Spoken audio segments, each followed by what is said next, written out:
अवंती का नरेश श्री महाकाल महाराजाधिराज राजा की जय। जय जय श्री राधे। मंत्री श्री धर्मराजस्य चित्रगुप्त शुभंकरम पापन्याम सर्व पापेभ्य शरणागत वत्सल। एक बार युधिष्ठिर जी भीष्म जी से बोले, हे पितामह, आपकी कृपा से मैंने धर्म शास्त्र सुने, परंतु यमदूतिया का क्या पुण्य है, क्या फल है, ये मैं सुनना चाहता हूँ। आप कृपा करके मुझे विस्तार पूर्वक कहिए। भीष्म जी बोले, तूने अच्छी बात पूछी, मैं उस उत्तम व्रत को विस्तार पूर्वक बताता हूँ। कार्तिक मास के उजले और चैत्र के अंधेरे की पक्ष जो द्वितीया होती है वह यम द्वितीया कहलाती है। युधिष्ठिर बोले, उस कार्तिक के उजले पक्ष की द्वितीया में किसका पूजन करना चाहिए और चैत्र महीने में यह व्रत कैसे हो, इसमें किसका पूजन करें। भीष्म जी बोले, हे युधिष्ठिर, पुराण संबंधित कथा कहता हूँ, इसमें संशय नहीं है कि इस कथा को सुनकर प्राणी सब पापों से छूट जाता है। सतयुग में नारायण भगवान से जिनकी नाभि में कमल है, उनसे चार मुंह वाले ब्रह्मा जी प्रकट हुए, जिनसे वेद वेत्ता भगवान के चारों वेद प्रकट हुए। नारायण बोले, हे ब्रह्मा जी, आप सबकी तुरीय अवस्था, रूप और योगियों की गति को मेरी आज्ञा से संपूर्ण जगत को शीघ्र रचो। हरि के ऐसे वचन सुनकर हर्ष से प्रफुल्लित हुए ब्रह्मा जी ने मुख से ब्राह्मण को, बाहुओं से क्षत्रियों को और जंघाओं से वेश्यों को, पैरों से शूद्रों को उत्पन्न किया। उनके पीछे देव, गंधर्व, दानव, राक्षस, सर्प, नाग, जल के जीव, स्थल के जीव, नदी, पर्वत और वृक्ष आदि को पैदा कर मनु जी को पैदा किया। इनके बाद दक्ष प्रजापति जी को पैदा किया और तब उनसे आगे और सृष्टि उत्पन्न करने को कहा। दक्ष प्रजापति जी से 60 कन्या उत्पन्न हुई, जिनमें से 10 धर्मराज को, 13 कश्यप को और 27 चंद्रमा को दी। कश्यप जी से देव, दानव, राक्षस, इनके सिवाय और भी गंधर्व, पिशाच, गो और पक्षियों की जातियां पैदा हुई। धर्मराज को धर्म प्रदान जानकर सबके पितामह ब्रह्मा जी ने उन्हें सब लोगों का अधिकार दिया और धर्मराज से कहा कि तुम आलस्य त्याग कर काम करो। जीवों ने जैसे जैसे शुभ अशुभ कर्म किए, उसी प्रकार न्यायपूर्वक वेद शास्त्र में कहीं विधि के अनुसार कर्ता को कर्म का फल दो और सदा मेरी आज्ञा का पालन करो। ब्रह्मा जी की आज्ञा अनुसार सुनकर बुद्धिमान धर्मराज ने हाथ जोड़कर सबके परम पूज्य ब्रह्मा जी को कहा, हे प्रभु, मैं आपका सेवक निवेदन करता हूँ कि सारे जगत के कर्मों का विभाग पूर्वक फल देने की जो आपने मुझे आज्ञा दी है वो एक महान कर्म है। आपकी आज्ञा सिरोधार्य है। कर मैं यह कहूँगा और मैं यह काम करूँगा जिससे कि कर्ताओं को फल मिलेगा, परंतु पूरी सृष्टि में जीव और उनके देह भी अनंत हैं। देश काल, ज्ञात अज्ञात आदि भेदों से कर्म भी अनंत हैं। उनमें कर्ता ने कितने किए, कितने भोगे, कितने शेष हैं और उनका निवारण और कैसा उनका भोग है, तथा इन कर्मों के मुख्य वो गुण भेद से अनेक हो जाते हैं। एवं कर्ता ने कैसे किया, स्वयं किया या दूसरे की प्रेरणा से किया, आदि कर्म चक्र महागहन है।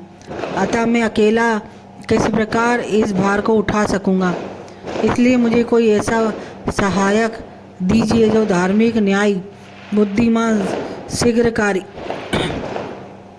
लेख कर्म में विज्ञ, चमत्कारी, तपस्वी, ब्रह्मनिष्ठ और वेद शास्त्र का ज्ञाता हो। धर्मराज की इस प्रकार प्रार्थना पूर्वक किए हुए कथन को विधाता सत्य जान मन में प्रसन्न हुए और यमराज का मनोरथ पूर्ण करने की चिंता करने लगे। उक्त सब गुणों वाला ज्ञानी लेखक पुरुष होना चाहिए, उसके बिना धर्मराज का मनोरथ पूर्ण ना होगा।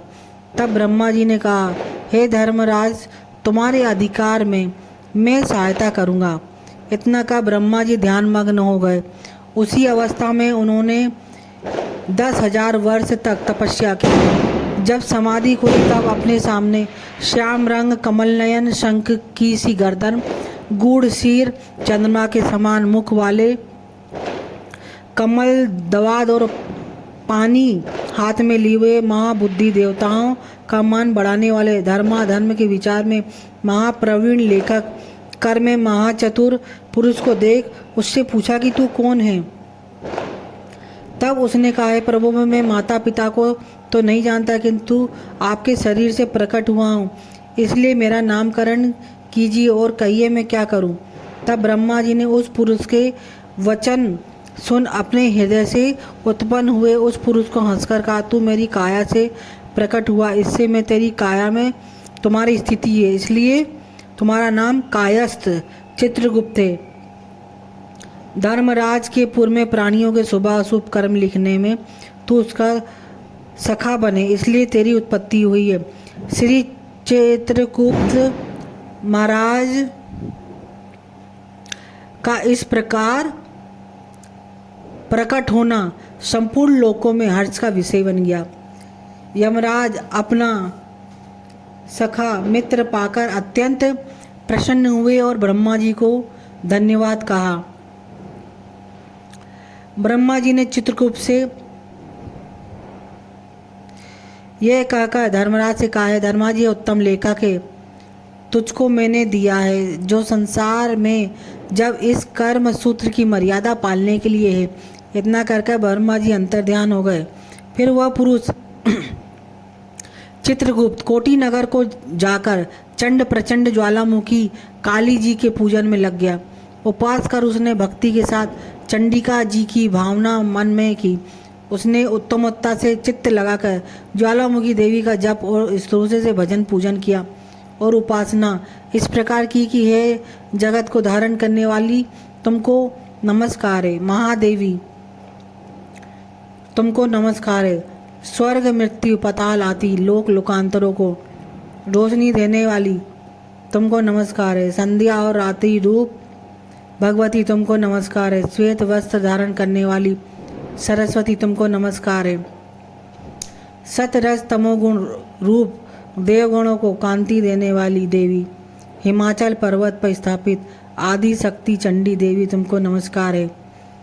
उत्तम और न्यून गुणों से रहित वेद की प्रवृत्ति करने वाली, 33 कोटि देवताओं को प्रकट करने वाली, त्रिगुण रूप निर्गुण गुण रहित गुणों से परे गुणों को देने वाली, 3 नेत्रों वाली, 3 प्रकार की मूर्ति वाली, साधकों को वर देने वाली, दैत्यों का नाश करने वाली, इंद्रादि देवताओं को राज देने वाली, श्री हरि से पूजित देवी चंडिका।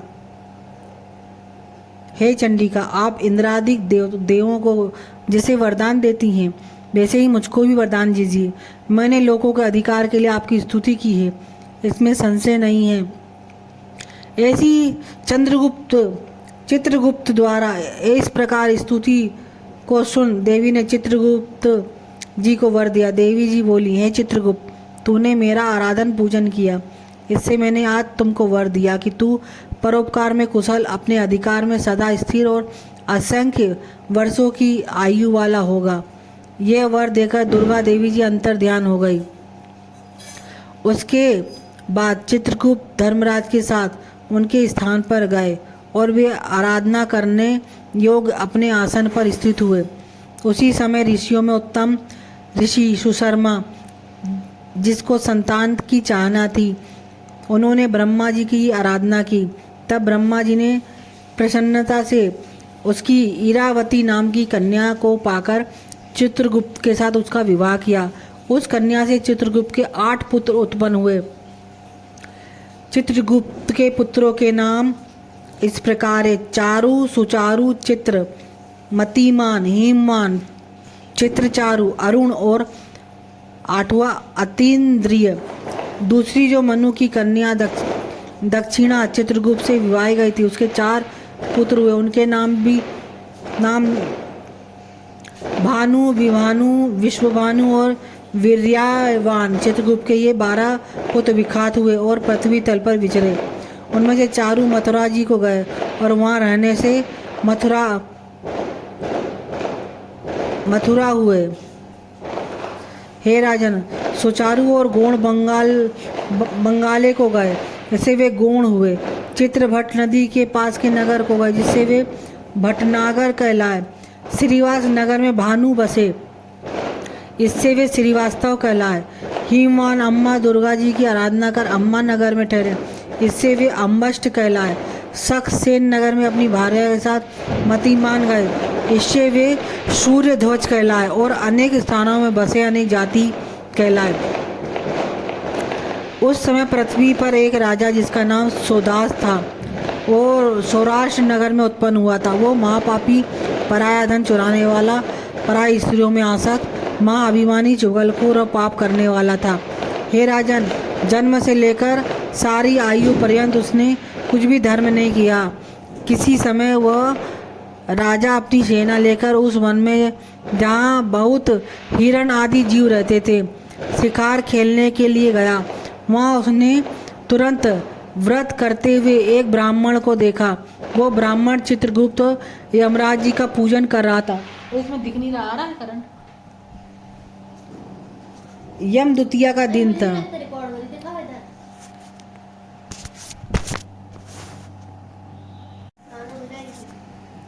यम द्वितीया का दिन था। राजा ने पूछा, महाराज आप क्या कर रहे हैं? ब्राह्मण ने यम द्वितीया व्रत का सुनाया। यह सुनकर राजा ने वहीं उसी दिन कार्तिक के महीने में शुक्ल पक्ष द्वितीया को धूप तथा दीपादि सामग्री से चित्रगुप्त जी के साथ धर्मराज जी का पूजन किया। व्रत करके उसके बाद वह अपने घर में आया। कुछ दिन पीछे उसके मन को विस्मरण हुआ और वह व्रत भूल गया।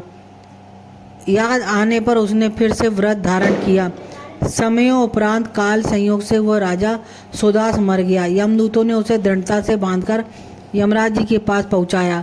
यमराज जी ने उस घबराते हुए मन वाले राजा को अपने दूतों से पिटते हुए देखा तो चित्रगुप्त जी से पूछा कि इस राजा ने क्या कर्म किया है।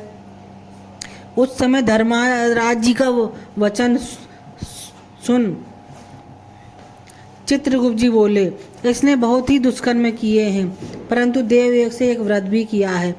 जो कार्तिक के शुक्ल पक्ष में यम द्वितीया होती है, उस दिन आपका और मेरा गंध, चंदन, फूल आदि सामग्री से एक बार भोजन के नियम से रात्रि जागरण से पूजन किया। हे देव, हे महाराज, इस कारण से ये राजा नरक में डालने योग्य नहीं है। चित्रगुप्त जी के ऐसा कहने पर धर्मराज जी ने उसे छोड़ दिया और वो इस यम द्वितीया के व्रत के प्रभाव से उत्तम गति को प्राप्त हुआ। ऐसा सुनकर राजा युधिष्ठिर भीष्म से बोले, हे पितामह, इस व्रत में मनुष्यों को धर्मराज और चित्रगुप्त का पूजन कैसे करना चाहिए? भीष्म जी बोले, यम द्वितीया के विधान को सुनो। एक पवित्र स्थान पर धर्मराज और चित्रगुप्त जी की मूर्ति बनाए और उनकी पूजा की कल्पना करें। वहाँ उन दोनों की प्रतिष्ठा कर 16 प्रकार और 5 प्रकार की सामग्री से श्रद्धा भक्ति नाना प्रकार के पकवानों, लड्डुओं, फल फूल, पान आदि दक्षिणा आदि सामग्रियों से धर्मराज और चित्रगुप्त का पूजन करना चाहिए। पीछे बारंबार नमस्कार करें। हे धर्मराज, मैं आपको नमस्कार है। हे चित्रगुप्त जी, आपको मेरा नमस्कार है। पुत्र दीजिए, धन दीजिए, सब मनोरथों को पूर्ण कर दीजिए। इस प्रकार चित्रगुप्त जी के साथ श्री धर्मराज जी का पूजन कर विधि से दवात और कलम की पूजा करें। चंदन, कपूर, अगर और नैवेद्य, पान, दक्षिणा आदि सामग्रियों से पूजन करें और कथा सुने। बहन के घर भोजन कर उसके धन आदि पदार्थ दें। इस प्रकार भक्ति के साथ यम द्वितीया का व्रत करने वालों पुत्रों से युक्त और मनोवांछित फलों को प्राप्त करते हैं। इस प्रकार से महाराज भीष्म ने युधिष्ठिर को चित्रगुप्त की कथा और भाई दूज का महत्व समझाया। बोलो श्री भाई दूज त्योहार की जय, श्री चित्रगुप्त भगवान की जय, श्री यमराज भगवान की जय, श्री यमुना जी की जय, श्री युगल सरकार की जय। जय जय श्री राधे।